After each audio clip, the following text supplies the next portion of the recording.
አዲስ አበባ የማናት የሚባል ነገር አዲስ አበባ የኔ ያንተ የኛ የሁላችንም ናት። ቤት ውስጥ በመገባበት ሰዓት ያው መቼም ቤት ከንቲባ አይደለሁም። ላለፉት 6 ዓመታት አዲስ አበባን እየመሩ ያሉት የአርሲዋ እመቤት አዳነች አቤቤ በልጅ የተባረኩ ሲሆን የልጅ ልጅም አይተዋል አሉ። ከዚህ ቀደም ሰይፉ ሾው ላይ ቀርበው ተሸክሞኝ የሚኖር ድንቅ ባላለይ ከማለታቸው በስተቀር ስለትዳራቸው ፍንጭ አልነበረም። ሰሞኑን ለቢቢሲ ኦሮምኛ በሰጡት ቃለ መጠይቅ ግን ሴትዮዋ በአደባባይ ሳይሆን በቤተሰብ ምስረታም የተዋጣላቸው ጀግና መሆናቸው ተረጋግጧል። ሴትዮዋ ለጣቢያው በሰጡት ቃል እንዲህ አሉ። 3 ልጆች አሉኝ፣ 2 ሴቶችና 1 ወንድ ልጅ አለኝ። አያትም ሆኛለሁ። የመጀመሪያዋ ሴት ልጅ 2 ቆንጆ ወንድ ልጆችን ወልዳለች። ወንድ ልጅም ተምሮ አሁን 2ኛ ዲግሪውን አጠናቆ በግል ስራው እየተንቀሳቀሰ ይገኛል። ሁለቱም ተምረው የጨረሱት ልጆች በጣም ጎበዞች ናቸው። አሁን እኔን ይረዱኛል። እኔ ጊዜ በማጣት ምክንያት ማንበብ ያልቻልኩትን መጽሐፍ እነሱ አንብበው ማጠቃለያውን በመጻፍ ይህ መረጃ እንዳመራር ይጠቅምሻል አንብቢው ይሉኛል። እንዲህ ያለ ቤተሰብ አለኝ። ባለቤቴም በጣም ጥሩና የሚደግፈኝ ሰው ነው። 3ኛዋ ልጄ 5 ዓመት ልጅ ናት። እሷም አሁን በፈጣሪ እርዳታ እየደረሰች ነው። በኢትዮጵያ ዘመናዊ ፖለቲካ ታሪክ ውስጥ ጉልህ ስፍራ ካላቸውና አነጋጋሪ ከሆኑ ሴት መሪዎች መካከል ግንባር ቀደም የሆኑት ወይዘሮ አዳነች አቤቤ አዲስ አበባን የመሰለች አፍሪካ መዲናና የዲፕሎማሲ ማዕከል በከንቲባነት ለመምራት የበቁ የመጀመሪያዋ ሴት በመሆን ታሪክ ሰርተዋል። የዚች ሴት የህይወት ጉዞ ከገጠር ማህበረሰብ ተነስተው የአገሪቱን ከፍተኛ የፖለቲካ ስልጣን እስከ መያዝ የደረሰ ሲሆን ሙሉ ጉዟቸው በከፍተኛ ስኬቶች፣ በከባድ ፈተናዎችና በውጣ ውረዶች እንዲሁም በትችቶች የተሞላ ነው። የከንቲባ አዳነች አቤቤ የህይወት መነሻ የሚጀምረው በኦሮሚያ ክልል በአርሲ ዞን ሲሬ በተባለች የገጠር አካባቢ ሲሆን ያደጉትም ግብርና ዋና መተዳደሪያ በሆነበት ማህበረሰብ ውስጥ ነው። በጊዜው በነበረው ባህላዊና ኢኮኖሚያዊ ተጽዕኖ ሴት ልጆችን በትምህርት ማሳደግ ፈታኝ ቢሆንም እሳቸው ግን በትምህርታቸው ብሩህና ጠንካራ በመሆናቸው እስከ ከፍተኛ ትምህርት ተቋም መግፋት ችለዋል። በዚህም መሰረት የመጀመሪያ ዲግሪያቸውን በህግ ትምህርት ከኢትዮጵያ ሲቪል ሰርቪስ ዩኒቨርሲቲ ያገኙ ሲሆን ይህም ለቀጣዩ የፍትህና የፖለቲካ ስራቸው ትልቅ መሰረት ሆኗቸዋል። በኋላም በልማት ጥናት የማስተርስ ዲግሪያቸውን ከእንግሊዝ ሀገር ግሪንዊች ዩኒቨርሲቲ ጋር በጋራ በተቀረጸ ፕሮግራም አጠናቀዋል። ይህ በወጣትነት እድሜያቸው ያከማቹት ስንቅ ገና በጠዋቱ ወደ መንግስት መዋቅርና ወደ ህዝብ አገልግሎት እንዲገቡ በር ከፍቶላቸዋል። የስራ ህይወታቸው በዝቅተኛ የሙያ እርከን በረዳት መምህርነትና በአካባቢ ፍርድ ቤቶች በህግ ባለሙያነት የጀመረ ቢሆንም የነበራቸው የመፈጸም አቅም በኦሮሞ ህዝብ ዲሞክራሲያዊ ድርጅት ኦህዴድ ውስጥ በፍጥነት እንዲያድጉ አድርጓቸዋል። በኦሮሚያ ክልል ፍትህ ቢሮ ውስጥ በተለያዩ ኃላፊነቶች ከሰሩ በኋላ የአዳማ ከተማ ከንቲባ ሆነው በመሾም የመጀመሪያውን ታላቅ የአመራር ምዕራፍ ጀመሩ።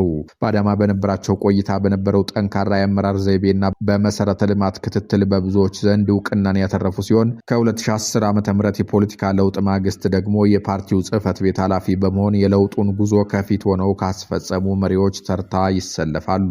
ይህ ስኬታቸው ወደ ፌዴራል መንግስት መዋቅር እንዲሻገሩ አድርጓቸዋል። መጀመሪያ የፌዴራል ገቢዎችና ጉምሩክ ሚኒስትር በመሆን የግብር አሰባሰቡን ለማዘመንና ሙስናን ለመዋጋት የሰሩ ሲሆን በመቀጠልም በኢትዮጵያ ታሪክ የመጀመሪያዋ ሴት ጠቅላይ አቃቢ ህግ በመሆን ተሹመው በርካታ የህግ ማሻሻያዎችንና የሙስና መዝገቦችን በበላይነት መርተዋል። በነሐሴ ወር 2012 ዓ.ም የአዲስ አበባ ከተማ ምክትል ከንቲባና ጊዜያዊ አስተዳዳሪ ሆነው የተሾሙት ወይዘሮ አዳነች በ6ኛው ሀገራዊ ምርጫ የብልጽግና ፓርቲ በከተማዋ ማሸነፉን ተከትሎ ሙሉ ከንቲባ በመሆን በምክር ቤቱ ተመረጡ። ከተማዋን መምራት ከጀመሩበት ጊዜ አንስቶ በርካታ አሉታዊና አዎንታዊ ተጽዕኖ ፈጣሪ የተባሉ ፕሮጀክቶችን በማስፈጸምና በመምራት ስማቸውን በጉልህ መጻፍ ችለዋል። በተለይም በማህበራዊ ደህንነት ረገድ ዝቅተኛ ገቢ ያላቸውን ነዋሪዎች ለመደገፍ ያዘረጉት የተማሪዎች ምገባ ፕሮግራም በመቶ ሺዎች የሚቆጠሩ ህጻናትን በቀን 2 ጊዜ በመመገብ በትምህርት ገበታቸው እንዲቆዩ አድርጓል። በተያያዥ የነጻ ትምህርት ቁሳቁስ ስርጭትና በየዓመቱ በሺዎች የሚቆጠሩ የአቅመ ደካሞችን አሮጌ ቤቶች አፍርሶ በአዲስ የመተካት በጎ ፈቃድ ስራዎች ጋር ተዳምሮ በከተማዋ ምስኪን ነዋሪዎች ዘንድ ትልቅ ድጋፍና አድናቆት አስገኝቶላቸዋል።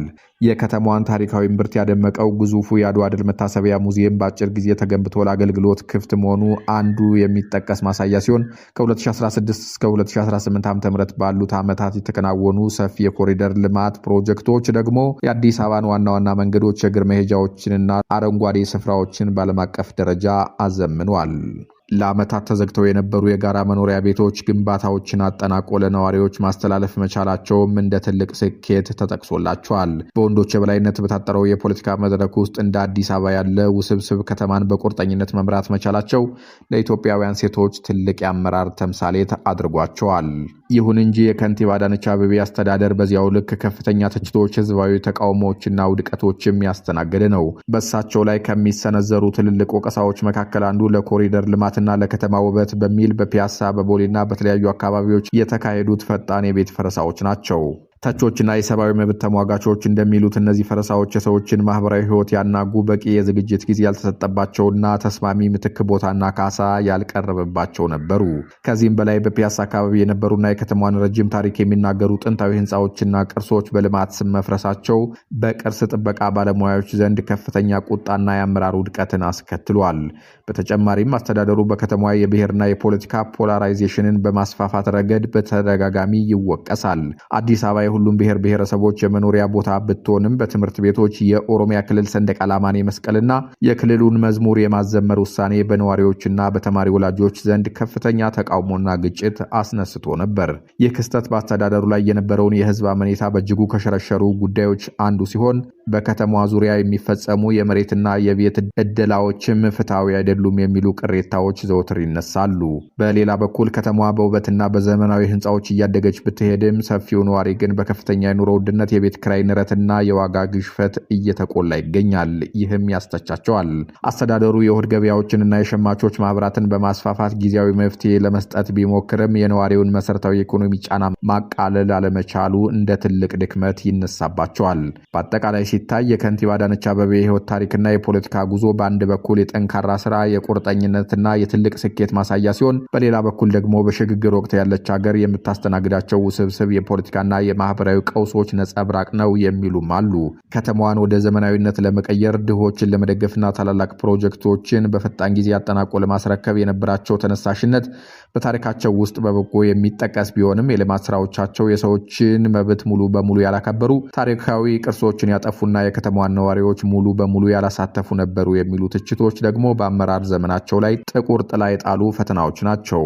በዚህም ምክንያት አዳነች አቤቤ አዲስ አበባን በአካልም ሆነ በፖለቲካዊ መዋቅር ሙሉ በሙሉ የለወጡ፣ የሚደገፉም የሚጠሉምና የሚተቹም ግን ደግሞ ችላ ሊባሉ የማይችሉ የዘመናችን ተጽዕኖ ፈጣሪ ሴት መሪ ሆነው ቀጥለዋል። መጪው 7ኛ ሀገራዊ ምርጫ ብልጽግናን በመንግስት መሪነት የሚያስቀጥል ከሆነ የከንቲባዋ ዕጣ ፈንታ ከሁለት አይዘልም።